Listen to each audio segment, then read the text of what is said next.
Welcome to Basic Brewing Radio for Thursday, May 28th, 2009. I'm James Spencer.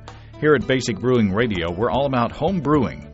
With this week, Chris Colby, editor of Brew Your Own magazine, Steve Wilkes and I go over the results of the Basic Brewing Radio Brew Your Own magazine collaborative experiment. Will leaving your beer on the primary yeast for an extra 2 weeks result in disaster? We'll see in a few minutes. If you're new to home brewing or would like to get into the hobby for the first time, check out our website, basicbrewing.com, where you can find archives of our audio and video podcasts and our DVDs to walk you through basic and more advanced brewing techniques. And you can follow me on Twitter, my username, Basic Brewing, all one word. You can find us on Facebook, too. My username there is Basic Brewing James, and we also have a Basic Brewing Radio and Basic Brewing video page on Facebook, and you can sign up there and be notified when we post new episodes. Thanks again to everybody clicking on the Amazon.com associate link on our basicbrewing.com site. Whenever you think of Amazon, think of us and click on our associate link first. It won't cost you any extra, and you'll be helping us bring you this show, and we appreciate your support.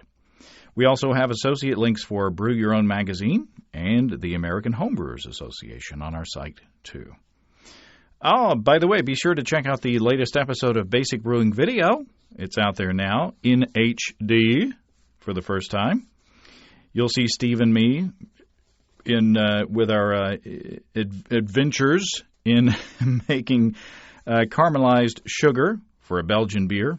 Fun stuff there. We followed Joshua Smith's instructions there on how to do that and got some interesting results. You have to tune in and check that out. I want to jump right into the mailbag quickly because we have a lot to cover this week. A bit of good legislation news to start off with.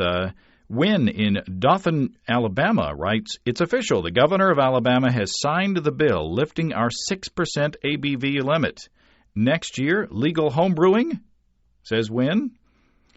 Let's hope. The mechanisms exercised effectively in this effort, says Wynn, will remain intact in 2010. Well, I hope so, too. That's great news. I hope that's a crack in the wall that will open legal homebrewing in Alabama soon. Speaking of legal homebrewing, Douglas Warzinski alerted me that the date has been set for Utah's first legal homebrew competition, the Beehive Brew-Off. That will take place August 1st. And Jamie from the Beer Nut out there in Salt Lake City, she emailed me and said that she's working on a website that will have all the competition stuff on it, but in the meantime, they'll be accepting entries for the competition July 5th through July 20th, she believes. It will be an AHA BJCP sanctioned event, and she says we'll do the judging during the day and then an award ceremony later that evening. And there is a Facebook page for that as well, so you can check on that. And you can also check with Jamie at the Beer Nut in Salt Lake City for more details on that as well. So congratulations again to everybody in Utah. Got a quick note from Jason in Georgia. Jason says, would you mind mentioning us on the podcast? We are the Zymergical Initiative of North Georgia, or ZING. We are a new startup club in Calhoun, Georgia. If anyone's interested in joining, they should email Zingbrew, that's ZINGBREW, at gmail.com. Almost as fun to say as waha. Thanks for helping us get the word out, says Jason. Sure. Good luck on the new club. Got good response from our show last week on brewing applications and websites that you can use with your mobile phone. Our first email comes from down south, meaning down south on the planet, not just down south in the U.S. Ben Hamilton from pint.com.au here, writes Ben. Would just like to thank you for mentioning pint.com.au on your recent podcast.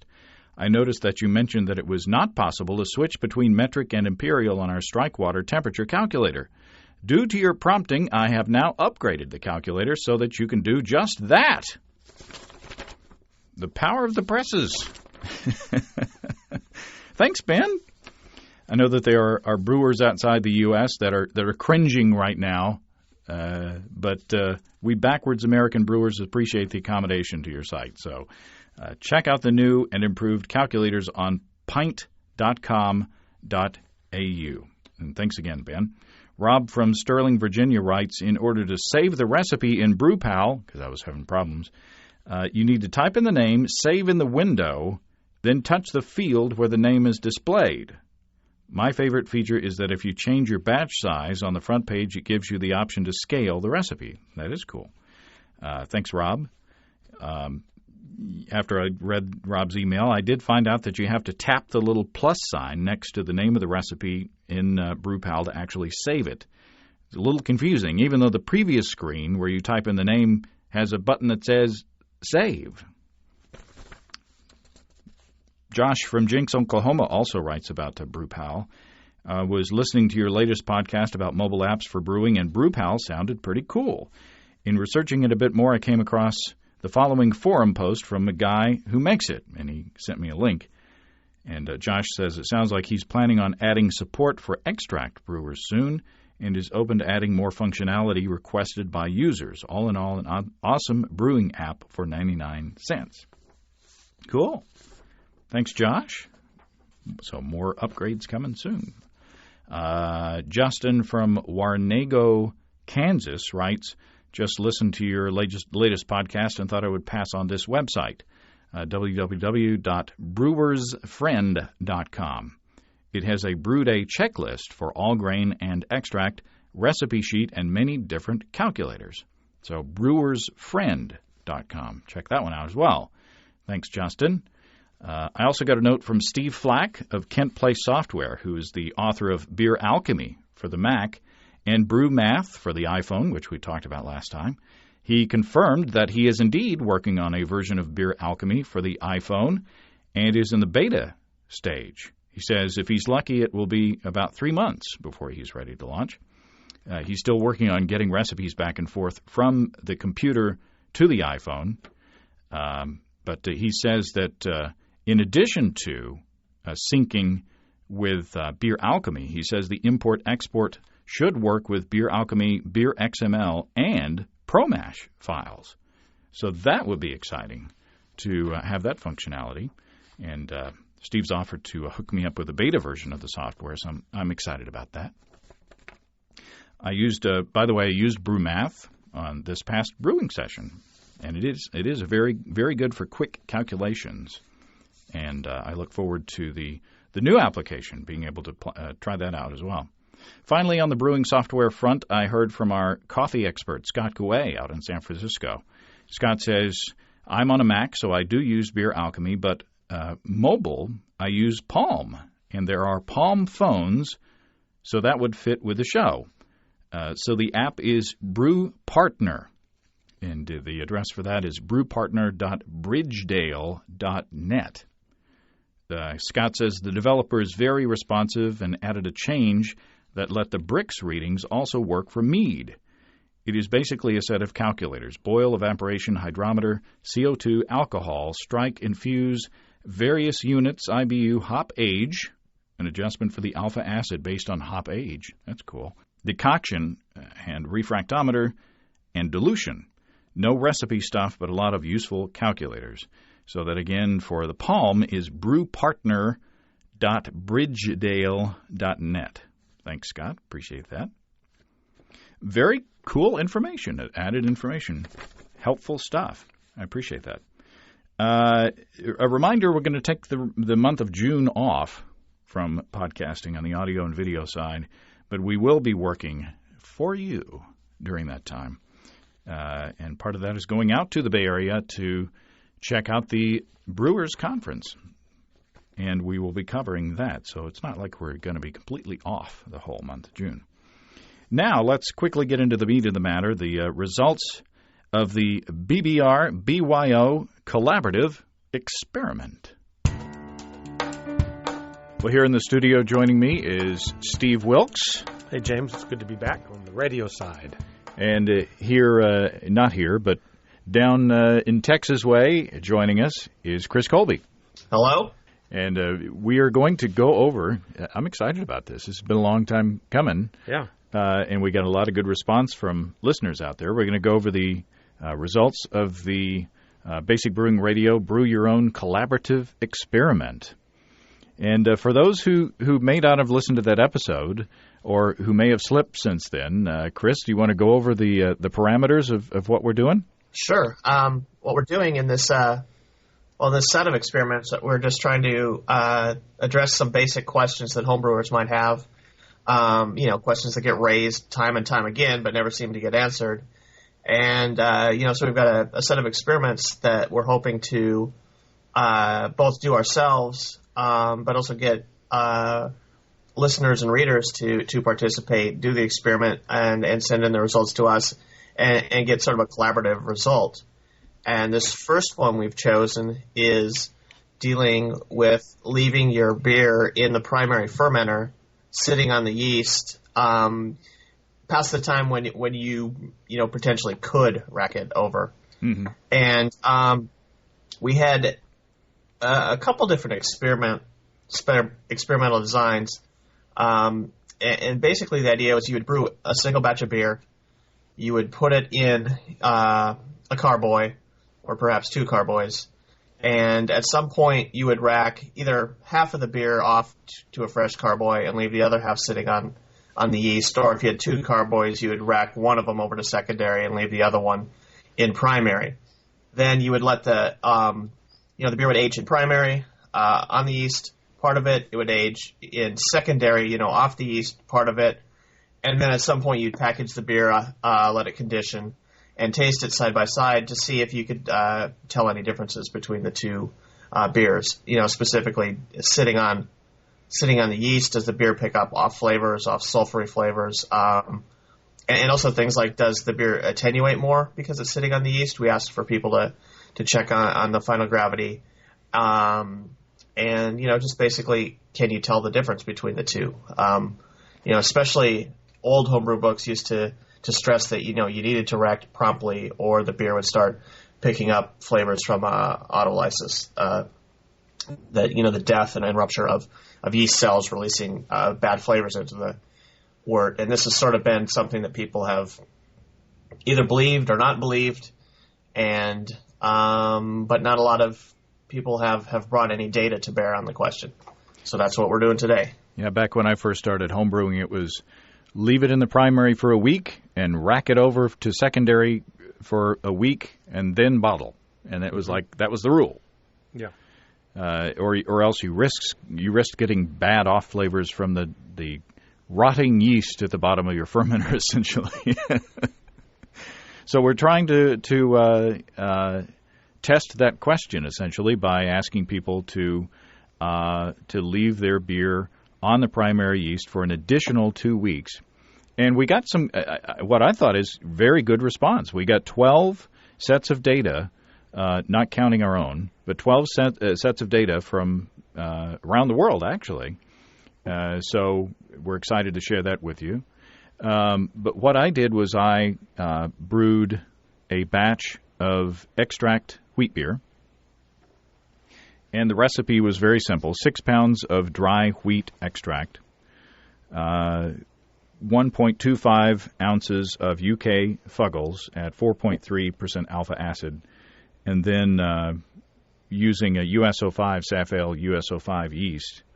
Our original gravity was 1051, and I'm not going to tell you what the final gravity is yet.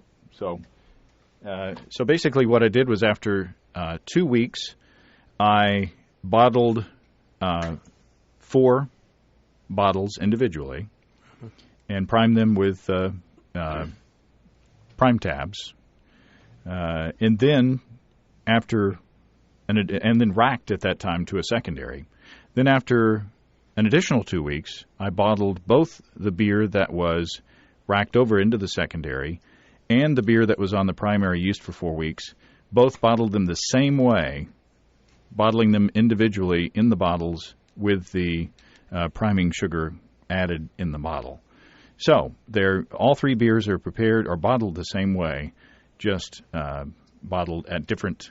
The one was bottled at a different time. The others were bottled from different containers, the primary and secondary. Mm-hmm. So that's a long-winded explanation, but that's so.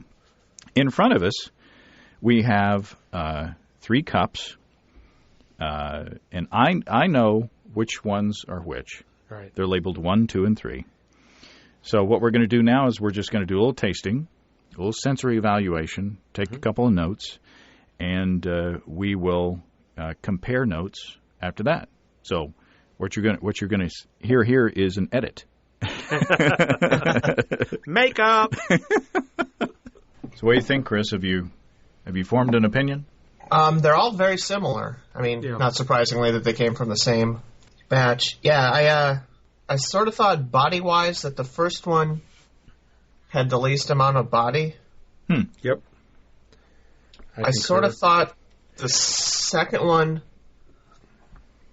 I thought there was maybe a slight sort of meaty or brothy character to it. Very slight. And the third I thought had the most, was the cleanest, sort of zippiest, you know what I mean? Has a nice sort of zing to it. Mm-hmm. They were very similar. They all had there was a fruity ale aroma to them all. Mm-hmm. But I didn't really detect a lot of difference between any of those. They all basically had a clean flavor. It wasn't that one was this is god awful, and this one's really clean. It's I really had to go hunting for any differences, and I might be making them up. It's on that level. It's not like an overpowering difference between any of these beers. Yeah. Well, I really felt like the second beer had the most difference in the flavor, and I liked the second beer the best of the three. I thought the first beer did have the least amount of body, and if you look at them, it's the lightest in color as well. The third beer, I don't know, it just didn't do anything for me. I don't know why, but the second beer I actually liked quite well. Chris, did you have a preference for any of the three? I'm tasting them right now for preference. I wasn't thinking that way. That's the only way I can think. While you're doing that, I'll talk about mine. Number one, I thought was the kind of sharper or cleaner of the three. Number two, I wrote down slightly nuttier. Mm-hmm. But it's very, very, very slight. Right. And any color differences are very, very, very slight, in my opinion. And, we're holding them up side by side. And then number three, I wrote down slightly fruity, but cleaner than number two. Mm-hmm. But see, I kind of like as it warms up, it seems to me a three is getting more fruity aroma. A little bit. I mean, it's sort of at the edge of. Yeah, now I'm getting more aroma. These were pretty cold when we first started, and we might want to check these again at the end of the conversation to see if any big differences show up. Yeah, when they're all refrigerator temperature, they're all kind of tongue numbing. Yeah, I'm smelling 2 and 3, and then 1. And 3 definitely has a slightly fruitier aroma. And I have to check my notes because I've forgotten which one's which, which is a good thing for this little test. Yeah. So we're not in this. What are you finding? Well, I'm just getting the complete opposite of you guys. Really? Yeah, the 2 seems much fruitier to me. That's wild. Huh. I mean, everybody's olfactory is different, I suppose. Maybe I poured them wrong. I really screwed that experiment up with it. Well, we got another set of bottles, so. But again, they're also different fruit notes in fermentation. I mean, Steve might just be more sensitive to one kind of fruit, and we might be sensitive to another. Mm-hmm. But what we're not tasting or smelling is like rubber band or cardboard or any of those nasty off flavors that are said to come from stressed out yeast or old yeast or dying yeast. So 4 weeks on the primary in a fairly cool basement. I mean, we're talking probably mid-60s Fahrenheit, which would be around the upper teens Celsius. But no, I didn't taste a whole lot of difference in those. I've decided that I get kind of a green apple out of the middle beer, out of number 2. Really? That's the fruit I'm getting. Maybe. Kind of flat. Was there a difference in the carbonation between the 3? It didn't appear to be on this side. I don't think there is. None of them are Very carbonated. Right. Okay, number one. The number one beer was the one that was bottled after 2 weeks. It was bottled out of the primary fermenter after sitting on the yeast for 2 weeks. So that was sort of the control, because that's what I would have done normally in my process. On an average gravity beer, I let it sit on the primary for 2 weeks, and then I just bottle. Okay. Number two was 4 weeks on the primary yeast. Right.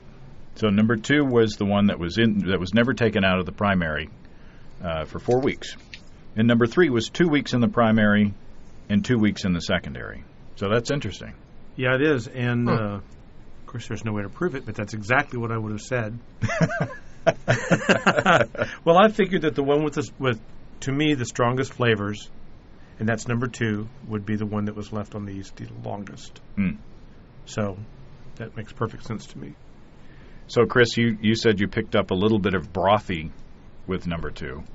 And very slight, like meatier brothy flavor, but it was. I had to go hunting for it. Yeah. I mean, it wasn't a knock you over the head kind of thing. And I said nutty. Yeah. And I honestly was remembering this backwards. So if I influence myself, I influenced in the wrong way. So now, will the other 12 from around the world, will they back up? Will they bear this out? Let's start in Lafayette, Indiana, with Sean, who did a wit / American wheat hybrid. And his starting gravity was 1047. It was an all-grain beer. He used a Bell's white yeast that he cultured from the bottle. Ooh. So he got a Bell's white beer and cultured it from the bottle. His finishing gravity was 1009, and it looks like it was the same for both. Sean says, due to time constraints, I could only leave the second half on the yeast an additional 10 days. At racking time, the first sample tasted much yeastier and was slightly lighter in color. After 2.5 weeks, the first sample, and 1 week second in kegs, the color and clarity seemed identical. First batch was significantly better head retention, but I would expect that since the second had only been kegged a week. So he racked to the keg and then racked to another keg. So you would expect his the head retention to be better on the one that had been in the keg for a longer period of time, I would think. Any differences in flavor are so slight that I can't be sure they're really there. I gave samples to 2 non-brewers, blind. One expressed a preference for the first batch, and the other said he couldn't distinguish between the samples. So that seems to back up our results. That's consistent with what we've got. Yeah, hard to tell the difference between the two, or in our case, the 3. Kevin from Upper St. Clair, Pennsylvania, brewed a light American Pilsner / ale. And this was an interesting one. It was an all-grain batch. He says, this was planned to be a 1-gallon starter for a larger lager batch. The White Labs Czech Budweiser yeast was out of date, and the fermentation did not start. I ended up pitching about 2 grams of Windsor ale yeast in addition. So this is kind of... Kevin says, neither beer tasted very good. The wort included corn and rice, and those flavors did not seem to go well with the ale yeast. Plus, the wort sat unfermented for a few days, which could have contributed some oxidative notes. The beer, which sat on the yeast for 2 extra weeks, was slightly darker and had slightly poorer head retention. If there were any flavor differences, my palate could not detect it over the generally insipid flavor of this beer. Thank goodness it was only a gallon. So, at least in flavor, he goes along with us. And I tabulated at the end, I tabulated the results. The first gravity reading was 1008, and the second gravity reading was 1008 as well. Oh, and by the way, on mine, at the 2-week point, the specific gravity was 1014. 2 weeks after that, from the one still in the primary, it was 1012, and the one in the secondary was 1011. So, That's weird. Yeah. So the one not sitting on the yeast attenuated better? According to that. Wow, interesting. I don't know whether that's just more stuff fell out of suspension or what. But it's only, 0.001 gravity points. Yeah, small difference. RG from Mountain View, Hawaii, brewed a special bitter. His starting gravity was 1040. It was an extract beer. He says 6 hours after pitching, Kreuzen maxing, and the lid blew open on the bucket. So this is kind of an accidental entry into our experiment. At first, he said, transferred 1 gallon into green glass bottle to ease pressure. Blew off again while purifying equipment and prepping to transfer, he says. Left approximately 4.5 gallons in the bucket. Racked primary on 4.7. Bottled on 4.11. Got busy and didn't bottle 1 gallon. It sat on yeast and was checked on 5.14. Whoops, he says. RJ says, meanwhile, first batch was awesome, and whole neighborhood loved it. Many said it was my best so far. More notes on the second part of the batch. Okay. Second part, the 1 gallon part, which sat on the yeast for 40 days, more than the first batch, is very clear and slightly mellower. It's a bit more fruity, but differences are very slight. As I didn't get a chance to bottle the second and thereby carbonate it by the deadline, I'm drinking flat room temperature beer that sat on the yeast for 40 days, and it's still great. Amazing, he says. Put 2 batches side by side in taster glasses, and color seems identical. The neck of the green bottle looks a bit cruddy and nasty, but the beer's fine. He says, sorry you can't check head retention because it's not carbonated. We'll bottle in a few days. Hawaiian time on this. The difference between the 2 batches is quite subtle. The second seems slightly more conditioned, mellower, smoother, and crystal clear. The color is exactly the same as the first part. Aroma is fine. Body may be very slightly fuller, but nothing obvious. I expected to lose the second part, which sat on the yeast so long, thinking it would be really awful. However, I'm delighted to see that when I bottle it in a few days, it should be a great beer, like the first part of the batch. It will likely be very slightly better, given the incrementally improved and refined quality of the uncarbonated primed taster. Hope this helps. Aloha. So there's an extreme example. There's a beer that was on the primary yeast for 40 days and did not suffer any badness. Although it was lost in the wilderness. It was, apparently. Yeah. So, 40 days and 40 nights. Yeah. John Chubik from Bloomington, Illinois, brewed an American Pale Ale, all-grain batch. John says, killed 2 birds with 1 stone, so to speak. This was also my first brew-in-a-bag beer, as well as an experimental beer. Fermentation started normally, racked half of 5-gallon batch off to sanitize secondary after 1 week, bottled both beers 2 weeks later. So he used the 2 carboy method. This was a lightly hopped pale ale, as I didn't want hops to dominate and mask other flavors. I bottled 3 12-ounce bottles of each beer with 4 Muntons carb tablets, which is what I used. Mm-hmm. The beers appeared identical in color, no noticeable difference in aroma or body. The beer from the first racking may have been ever so slightly fruitier. Otherwise, both beers tasted great, if only a little under-hopped for the style.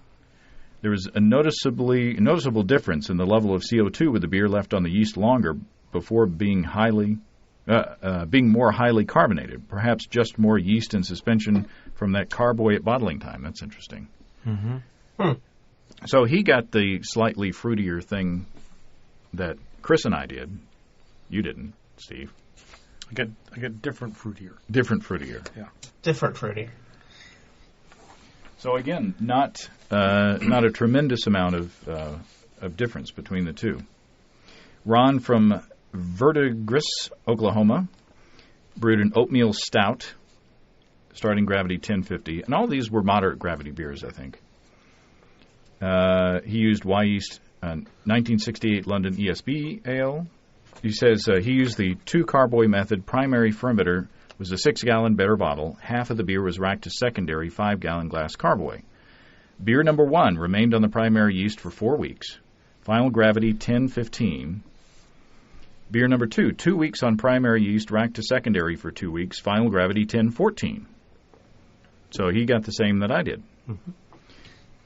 Kegged both beers and refrigerated at 40 degrees Fahrenheit. Officially tasted 5:15. The two beers were definitely different. On aroma, beer number 1, which is the one that was on the primary yeast for longer, has more aroma, but I find it difficult to describe. The aroma of both is slightly roasty, and beer number 1 may have a sweet aroma. Flavor, I would call beer number 2 cleaner. Beer number 1 has some flavor that is not present in beer number 2. I suspect it's a flaw that someone could identify, but not me. It's possibly buttery, which may be a diacetyl, Chris? Yeah, buttery is typically diacetyl, but that was number 1 was the one that was on the yeast. Right. You would expect... You expect it to be... At least at first blush, you'd expect it to have less diacetyl because the yeast had more time to soak it up. But, that's why you do experiments, because, you want to test things like that. He says, I prefer beer number 2, the cleaner one, but not strongly. So Ron says that he did see a difference. And it'd just be interesting to see if he's getting the same kind of, either brothy or nutty or whatever that we're getting. It's also nice to hear from people using different yeast, because a different strain could very well, there could be some strains that maybe are more prone to autolysis than others. Interesting. We hear from Jacques in the Netherlands, who brewed an IPA, starting gravity 1055, Y yeast 1335 British Ale 2. The first gravity reading was 1011. The second gravity reading was 1009. So it went down a couple points in that 2 weeks. The beer is tasted on April 30th by 7 people, including 3 beer judges.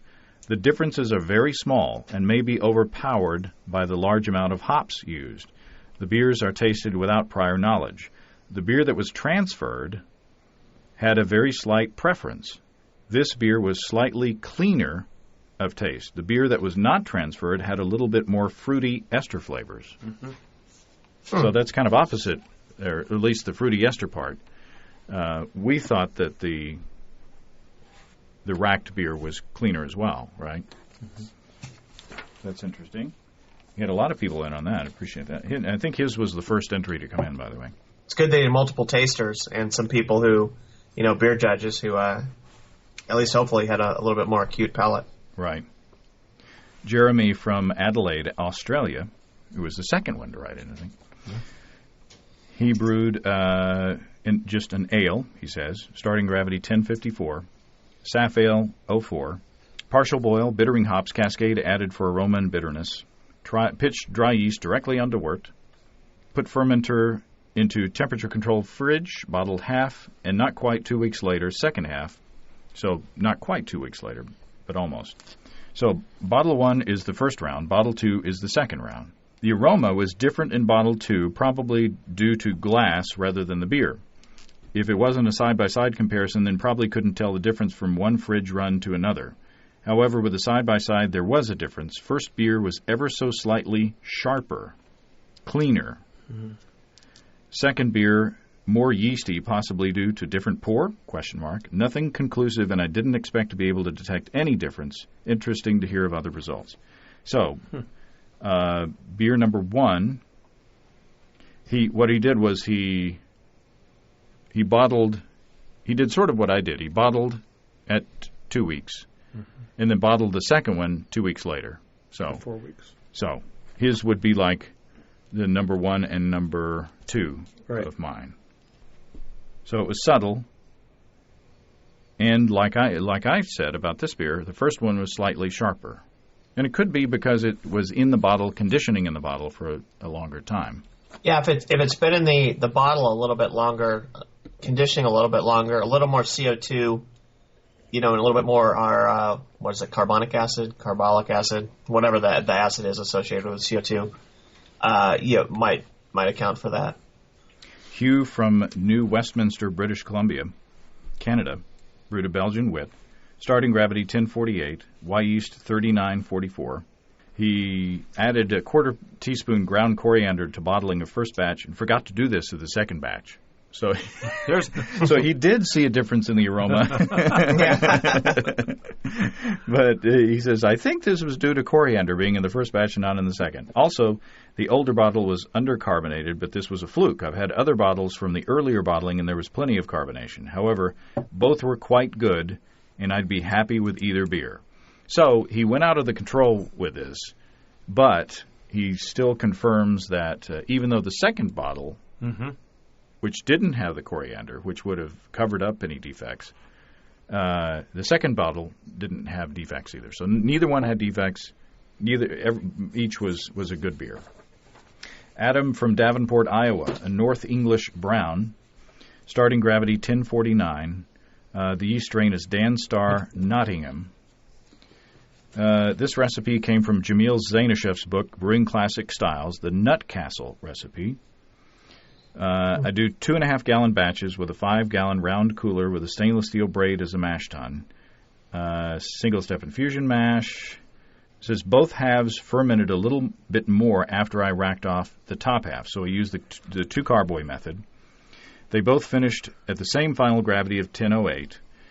He bottled similar to me with the carbonation drops. I had my fiancé serve me a sample of each in separate glasses and a sort of blind taste test to see if I could guess which was which, and I guessed correctly. I was quite confident in my guess. The beer that spent more time on the yeast had an ever so slightly stronger smell, but a definite extra layer of flavor. There seemed to be something extra, another bit of complexity in the beer that remained on the yeast. The beer that was racked off tasted cleaner, without as much of an aftertaste. I wouldn't say the beer that remained on the yeast had a better body. It was just a little more complex in the flavor profile. They were both equally clear in appearance, although the beer that remained on the yeast had a much better head. The racked beer's head was thin, resembling soap bubbles, and dissipated quickly, while the beer that remained on the yeast had a nice, thick, creamy head that remained for quite some time. My final verdict is that I preferred the beer that remained on the yeast, which is a little disappointing, as I've been racking every beer I make for almost 2 years now. I think I will keep 90% of my brews on the yeast from now on, with the exceptions of beers that require secondary additions and beers that I want to have a very clean, sharp flavor with little or no aftertaste. Example, American Light Lagers. Great experiment overall. So, he did detect a difference, and he prefers the one that was left on the yeast. Which was also what Steve preferred, number 2, in our experiment, right? Yeah, I did. Because you're just a little nutty, too. A little nutty and medium brothy. So. Jerry from Oak Creek, Wisconsin, did an APA, American Pale Ale, Munton's active brewing yeast. He said he sprinkled old, outdated yeast I found in the brew fridge on the wort. So he has a very exacting method. Both beers were very clear and amber in color. Number 1, the first package, had a slight green veggie aroma. Number 2, second package, had little to no aroma at all. Now, would we infer, Chris, that the yeast had a bit more time to clean up the green veggie aromas? I guess so. I've never really heard of a green in beer. I've never really heard of a green vegetable. We have cooked corn. Unless you're talking about, cooked corn like DMS. Number 1 gave excellent head, which lasted a long time. Yeah, I'm not going there. Number 2 did not produce as good a head, which dissipated quickly. Number 1 seemed light and thin in the body. Number 2 seemed to have a moderate body and was more malt forward. Number 1 tasted somewhat green, while number 2 had a very smooth taste and seemed ready to drink. Even though number 2 spent less time in the bottle, it came across as being a more cellared beer and was my favorite. Carbonation was good in both bottles. I very rarely bottle or keg my beers within 2 weeks after brew day. Bottle number 2 was more reminiscent of my procedure, which is okay with me, as I like the taste a whole lot better. I believe letting the beer sit on the yeast for a slightly extended time helps the beer mellow and cuts down on cellaring time. Number 2 was cleaner and more enjoyable to drink. So again, Jerry liked the one that was sat on the yeast longer. Brian from Cleveland Heights, Ohio, did a Scottish ale, starting gravity 1060. He pitched 2 vials of White Labs 002. The beer that sat on the yeast longer was drier and cleared more, which was surprising. I found the beer that was racked at the normal time had a smoother taste. It also had a much larger head than the other, but both had little head retention. The beers were very different. I would not necessarily say one was bad. I think perhaps letting the beer sit longer in the yeast could be used to add a drier and more funky flavor to the beer. I'm excited to see the results in aggregate, so that's interesting. Mm-hmm. His results with the head were sort of backwards from what we've seen on the others. So far, people have been reporting that the longer they leave it on the yeast, the more head, right? Yeah. Yeah. George from St. Louis, Missouri, did a blonde ale, starting gravity 1057, St. Louis brewery ale yeast. Original, it says original White Labs 001. Mm-hmm. The batch left on the yeast had a definite flavor and aroma difference. I detected a bready, grainy aroma, a more pronounced hop bitterness, and overall just not as smooth as the first batch. The batch left on the yeast also had clarified as much, but the overall color difference was negligible. I do believe that in the conditioning, if the first batch may have been... I do believe that the conditioning of the first batch may have contributed to many of the differences. Therefore, I can't say for certain if remaining on the yeast affected the beer in a profoundly noticeable way. So while he says that it's a definite flavor and aroma difference... Differences in conditioning time that might have led to it. So that's basically the data and the comments. Now I've kind of digested these down. On the flavor, 2 reported they had no flavor difference. Mm-hmm. 4 reported a slight flavor difference, and 5, other than the coriander, reported a definite flavor difference. So 2 no, 4 slight, 5 yes. So I guess you could say 2 no, 9 yes, essentially. Mm-hmm. Mm-hmm. Because from slight to definite. Then on the carbonation or head, this was kind of interesting because some used the 2 carboy method and some bottled earlier, and therefore, they bottle conditioned longer. 6 reported differences in the carbonation of the head. 1, 2, 3, 4 of those were beers that were racked, 2 that were sitting on the yeast. And then on color and clarity, the ones that reported, 5 said no, 1 said yes. On the aroma, 1 said no, 3 said slight, and 3 said there was a definite aroma difference. So, what are we to take from this, Chris? I mean, it's hard to digest all of this in audio and just talking and not looking at this stuff, but do the results that we hear from out there sort of back up what we've experienced ourselves? Yeah, it's interesting. I mean, we've got sort of a mixed bag of results. Some people, which you expect from an experiment. I think when you look at the amount of people who said that they either didn't detect a difference or the difference was slight, that was a big hunk of the people, and even the people who sort of definitely detected a difference. There wasn't. I didn't read any of the results that said the batch left on the yeast was ruined. Right. In fact, some of the people who said there was a definite difference preferred the batch that was left on the yeast, mm-hmm. which is kind of backwards from what the standard common knowledge in homebrewing is. So yeah, I think it's interesting. I mean, I think that the results of the beers that we've tasted tonight, and I think they're warming up nicely. I mean, I think we should give them another mm-hmm. taste now. We'll be able to get a little bit more pronounced mm-hmm. Taste test. But I think basically in aggregate, the results say that it's not a huge fault if you get busy for a couple weeks and need to leave the batch sitting on.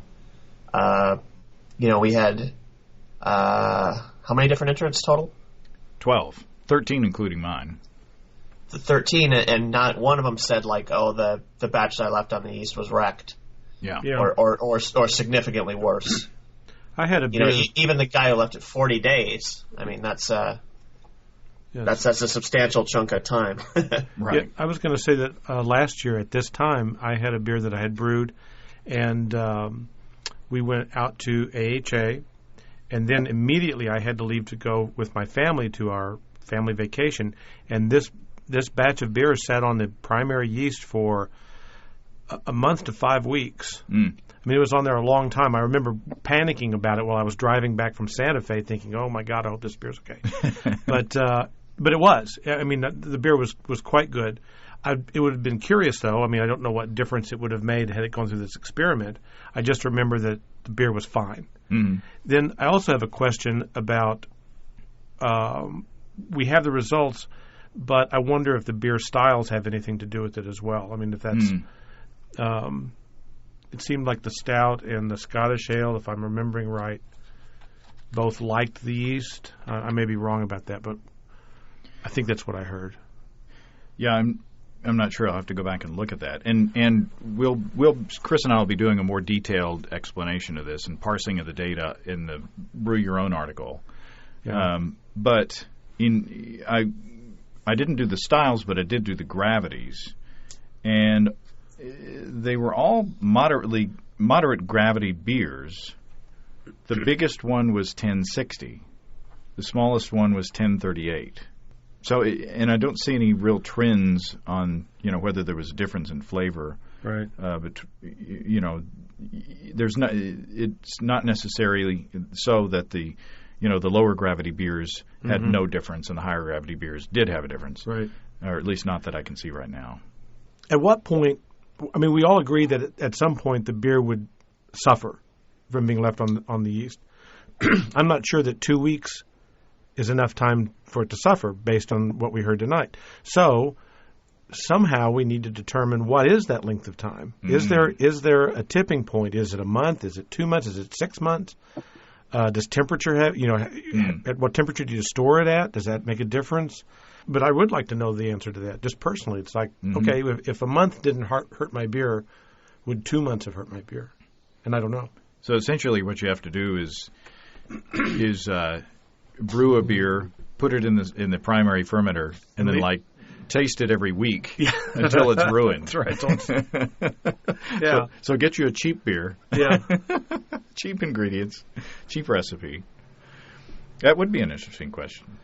On the other hand, I mean, given that some people preferred it after 2 weeks on the yeast, maybe we need to ditch the idea entirely that it's ever going to get. Maybe it will get better and better if you left it on the yeast. There's in white wine making, there's a technique where they purposely stir the yeast into the wine a couple times because it gives them some added flavors and some added dimension to the beer. So maybe, commercially, brewers, are anxious to rack the beer off the yeast because they wanted to get it bright and, ready to filter and ready to sell.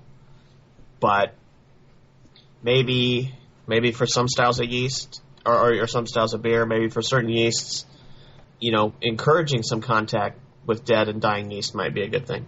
Well, that makes me think about beers that are bottle conditioned that have a definite yeast cake at the bottom of the bottle, whether it's homebrew or some of the craft beers. And, if that beer's been cellared for a year or two, it's been setting on the yeast. Yeah, I actually got a question from a listener on that. He said, if it's bad to have your beer sitting on the yeast, why can you have a bottle-conditioned barley wine in your basement for 10 years and have it not go bad from the yeast? Mm-hmm. It's a good question. I mean, there you have stressed out yeast that's on high alcohol, and it still doesn't. Well, the yeast is drunk. It's taking the night off. Yeah. Well, now that these beers are warmed up again, what you want to take another tour through the flight? I like number 1 much better. I didn't care for it at first. Number 3 seems a lot fruitier now. Yeah, the fruitiness in number 3 is really coming out as it warms up. Yeah. Mm-hmm. And again, It's very pleasant. And again, number 3 was the one that was racked off into the secondary.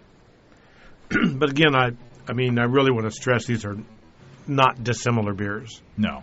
And we're really splitting hairs here. Yeah. One question: did we on this one, the one that was racked off the yeast was fruitier? Was that consistent? Did we pick that up on others? Is maybe because it's racking, maybe it's getting splashed, maybe getting us a little contact with oxygen, and that encouraging the ester formation? Actually, what I saw most on the those that did have a flavor difference, the racked beer was slightly cleaner or smoother, and there was only one that said the one left on the yeast was cleaner. So, that's maybe not the most useful descriptor.